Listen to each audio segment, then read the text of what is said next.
สบายดีทุกท่านพอดีข้าพเจ้าได้รับข่าวเกี่ยวกับเรื่องรถไฟลาวจีนลาวซึ่งในปัจจุบันนี้เพิ่นได้เลือกแล้วเนาะเกี่ยวกับรถไฟรุ่นใดที่ว่าเพิ่นจะมาแล่นรับใช้ระหว่างสปป.จีนหาสปป.ลาวซึ่งว่ารถไฟรุ่นนี้มีชื่อยี่ห้อว่ารถไฟ CR200J ซึ่งว่าความไวของการใส่ในการแล่นแม่นประมาณ160กิโลเมตรต่อชั่วโมงส่วนว่าสิเป็นจริงจังได๋นั่นแม่นเฮาเบิ่งตามนำกันได้เนาะตามข่าวเพิ่นว่าเจ้า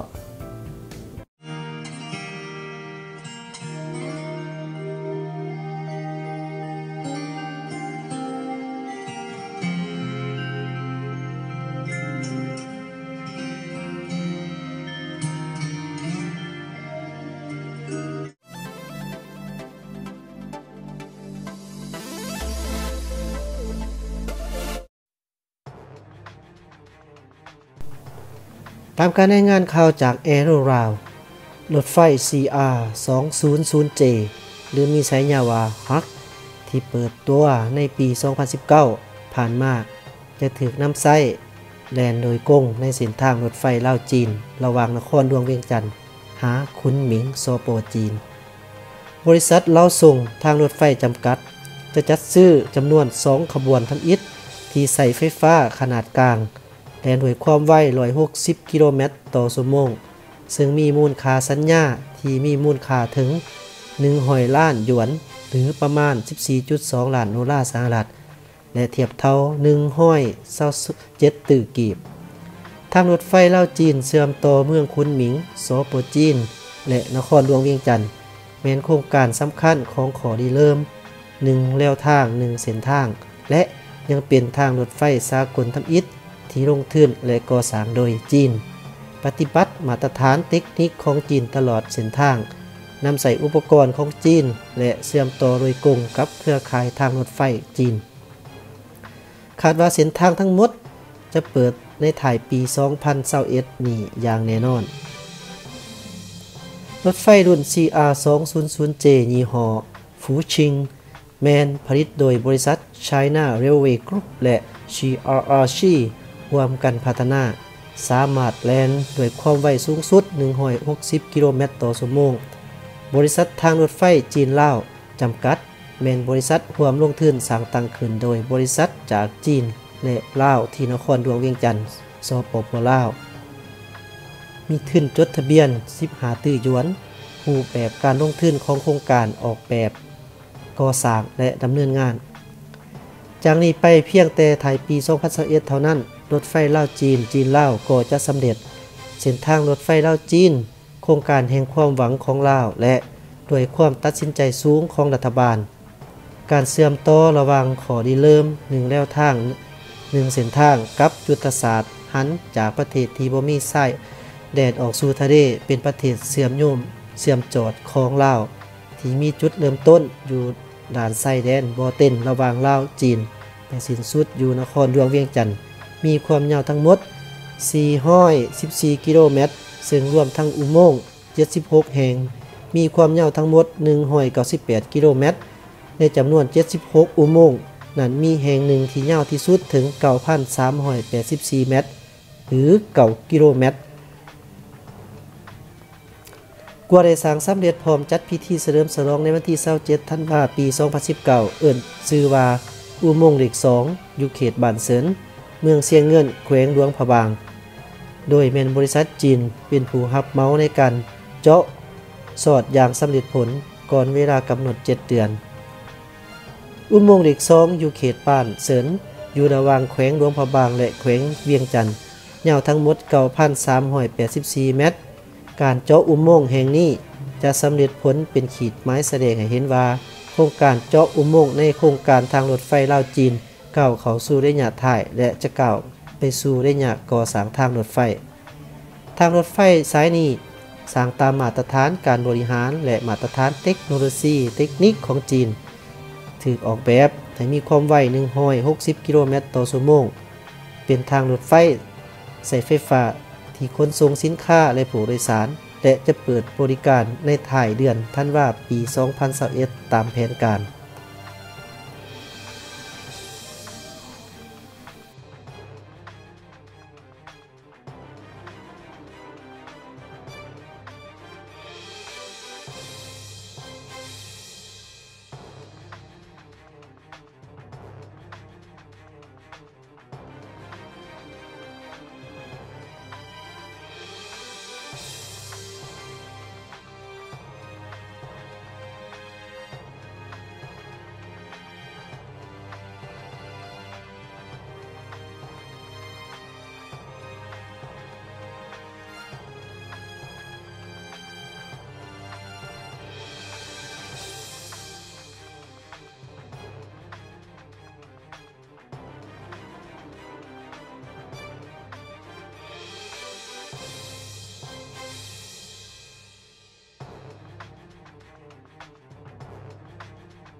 เราบรรทานอันนั้นแม่นเป็นการอัปเดตข้อมูลข่าวเกี่ยวกับเรื่องถือนำใส่เกี่ยวกับรถไฟที่จะใส่เขาในการแล่นระหว่างประเทศระหว่างลาวกับจีนเนาะซึ่งเพิ่นจะใส่รถไฟยี่ห้อ CR200J แต่ว่าข้อมูลรายละเอียดที่ว่าจะเป็นทางการที่ว่าจะคอนเฟิร์มยืนยันอีกเทื่อนึงนั่นแม่นต้องรอท่าให้ทางภาคส่วนที่เกี่ยวข้องเพิ่นเป็นผู้ระบุออกมาอย่างชัดเจนยังคอยจะเสียถือได้แต่ว่าตัวนี้ก็ค่อนข้างว่าชัดเจนเนาะอิงตามข้อมูลข่าวเพิ่นได้ระบุออกมาก็มีแต่ว่าเฮาใส่รถไฟรุ่นนี้เนาะก็ถือว่าเป็นรถไฟระยะปานกลางซึ่งว่าจะเดินด้วยความไว160กิโลเมตรต่อชั่วโมงถ้าเปรียบเทียบแล้วนี่ครับว่าเจ้าคิดว่ามันบ่ได้ช้าเนาะมันก็ค่อนข้างไวถ้าเปรียบเทียบใส่ภูมิสันฐานของประเทศเฮาโดยเฉพาะประเทศลาวเฮานี่เพราะว่ามีภูมิสันฐานเป็นภูผาหลายภูสูงหลายฉะนั้นความไวสำหรับ160กิโลเมตรต่อชั่วโมงนี่ครับว่าเจ้าคิดว่ามันบ่ได้ช้ามันไวแล้วเนาะเฮาดีใจเฮาภูมิใจในสิ่งที่เฮาจะมีน่าจะเวิร์กครับว่าเจ้าคิดว่าแล้วไว้อย่าขี่ไปแล้วโอเคเนาะหอมปากหอมคอขอขอบใจหลายสำหรับทุกท่านที่ให้เกียรติในการรับชมคลิปนี้และติดตามโดยดีตลอดมาข้าพเจ้าคิดกันว่ามีข่าวอัปเดตเรื่องทุกอย่างที่มาข้าพเจ้าสิมาอัปเดตทุกท่านนะครับผู้รวยไวที่สุดฉะนั้นหากท่านใดที่บ่อยากพลาดเกี่ยวกับเรื่องการในงานข่าวของข้าพเจ้าโดยเฉพาะเป็นโครงการก่อสร้างต่างๆอยู่ในประเทศลาวสวยกด Subscribe และกดกระดิ่งจะเห็นไวที่สุดแล้วข้าพเจ้าจะมาพบกับท่านเองในคลิปหน้าสำหรับคลิปนี้สบายดีปีใหม่โชคดีปีใหม่เย้